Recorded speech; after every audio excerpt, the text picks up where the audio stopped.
जगण्याचा पाया, चालण्याचे बळ, विचाराची कळ, तुकाराम तुकाराम.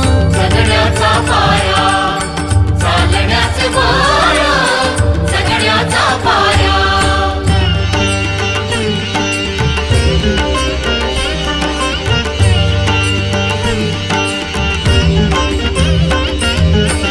शब्दांचे इमान, अक्षरांचे रान, शब्दांचे इमान, अक्षरांचे रान, अभंगाचे पान.